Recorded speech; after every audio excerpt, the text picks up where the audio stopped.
Well, if you got a dollar, well, just lousy down. You know that I got rhythm that could suit your budget fine. You can take or leave me, but you ain't got much time, 'cause I just keep on rolling down the line. Hey, this is Patrick with Trusty Huckster Mercantile. Thanks for joining my channel. I wanted to do a little mini deep dive, a mini exploration of one specific item that I had picked up at a recent flea market.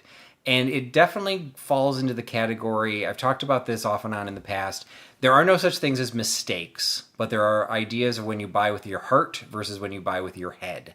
And this item is definitely something I bought with my heart. I will have to admit, well, first let me show you what the item is.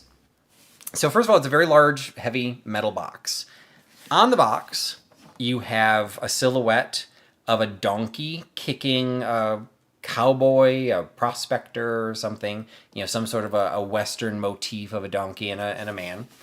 And then on the front, you've got basically a steer, kind of like a cattle rustler, some guy, you know, trying to grab the steer. His hat has flown off. You can see it kind of floating up there near the lid. And then on the lid itself, you've got the silhouette of a man on horseback with some cacti down at the bottom. What you also have is a little plaque. And on the plaque, it has the person's name, so the person who owned this, Vern Clark. And then next to that is another little tiny plaque, and it says V, as in, and it's spelled like VE, dash KE dash ROCS. VK Rocks. Vicarix.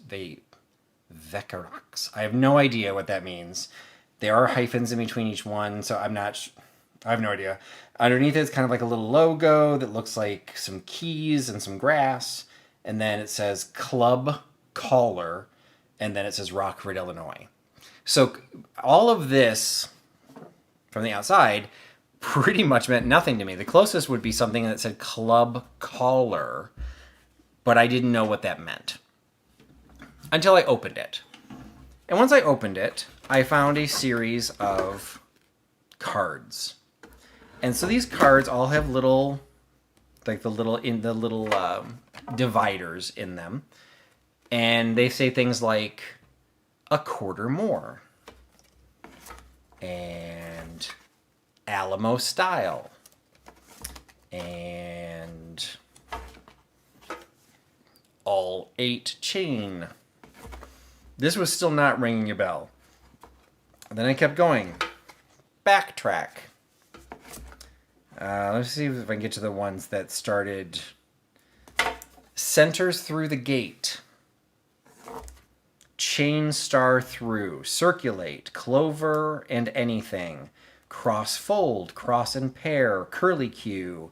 Curl through, daisy chain, divide and star through, Dixie chain. None of these rang any bells. I have no idea what a club caller is, and I have no idea what all these little dividers are. And then I took out the cards. In between each of the dividers, there is a little card, a little note card that was typed. And suddenly you start reading these and you say, 4 ladies chain across. Now come on back with a chain star through. And promenade, don't slow down. 1 and 3, you'll wheel around. Pass through, chain star through, the next you do. You wheel and deal, go 2 by 2. Now dive through and pass through, star through, the outside 2, pass through, chain star through, the next you do. Now wheel and deal, go 2 by 2, and then it keeps going. There's a pattern to that, and it was a pattern that picked up fairly quickly, because I suddenly had a flashback of elementary school where those of us in the Midwest, possibly those in the South, but I have a feeling not those in Seattle, we all had to learn square dancing. And it was basically something you did during gym class in like 3rd or 4th grade. You had to pair up boys and girls, you know, at the time when boys and girls still had cooties on each other. It was a case where it was like a unit. We did it maybe for a week or 2, and you literally learned to square dance. There were little records that they'd put on at the end, and there'd be a caller. You'd hear the fiddle music playing, and we would just learn some basic dance moves that were attached to square dancing. And then it got put away, and you went on to the next unit. And it wasn't something that you really talked about enjoying because it was something that everyone thought was silly or weird, or I had to touch a girl or whatever the case was. It's just something that young kids did. And then as you grew up, we stopped doing it in school.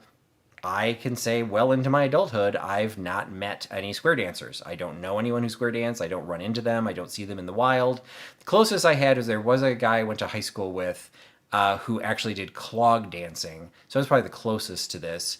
It was a little bit different, but that was also something that he didn't talk about it all that much because it was different. And in school, you tend not to talk about things that are different. And then I just tucked it away. Never thought about it again until I started reading these cards. And I just laughed. And I suddenly realized I had to give this a home. I have no interest in square dancing again.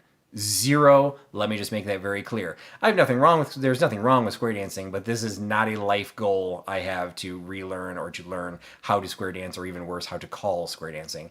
But the fact that this box is filled with, this is just one half of the box, if I can even get it out.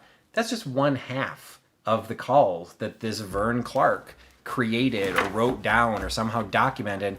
And there's a whole batch of them. This entire set is just Dixie Daisy and a bunch of variations. Now, I don't know if Dixie Daisy always has variations, but he's got little notes on here like it's a test or to try. He was like inventing calls as he was going along, and he was writing them down. I find that fascinating. My undergraduate degree is in a scientific field. This is not science, but the idea of writing this down and testing it all out and writing notes as people did it, I find the whole thing fascinating. And, part of what Trusty Huckster Mercantile does is it tries to find good homes for good items. And this was just one of those things. It was at the flea market. I'm not assuming what the guy would have done with this, but I will just say it was not being taken care of in his booth. It was, buried under a bunch of other stuff. The box is in very rough shape. I mean, I probably won't clean it because maybe the person who wants it would like some of this patina, but it's had a hard life since Vern gave it up. And Vern probably was building this for decades. These cards looked like they were typed on a manual typewriter. So this is, a life's work probably for this guy. And there's got to be somebody out there that would want this, that would just like it for the time capsule that it is, for what all of these calls are. Maybe some of these calls are not popular anymore. I'm sure square dancing still occurs. I'm just not around it. So I don't know what I'm going to do with this.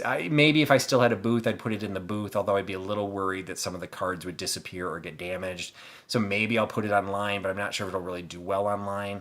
So this is one of those cases. If you're interested, since I didn't know what I was doing with it, I'm not going to say I paid up for it, but I paid a decent amount of money for it simply because I wanted to make sure it was protected and it was saved. So, if you're interested, let me know. I'll figure out something to do with it, eventually. Maybe find a group out there that might be interested in having it. Who knows? But it was just something I thought was kind of fun, kind of interesting to share because it's not something you come across all the time.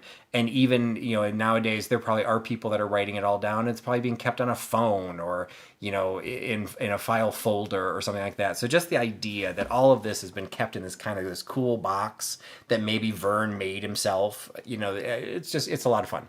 So that was just my little fun find that I wanted to share with you. So again, this is Patrick with Trusty Huckster Mercantile. If you got this far through the video and you're not a subscriber, thank you for watching. I appreciate if you go ahead and subscribe, maybe give the video a thumbs up. Those types of things do help my channel get found with YouTube sharing it with others. But even if you don't, I hope you enjoyed the video. So thanks so much for giving me some of your time, and thanks for putting your trust in Trusty Huckster. Bye-bye. Well, show me a sign if you're wishing me to stay. Otherwise, I say goodbye and finish out the day. And that sunrise in the morning and you got nothing to say. Oh, that's when I'll be headed on my way.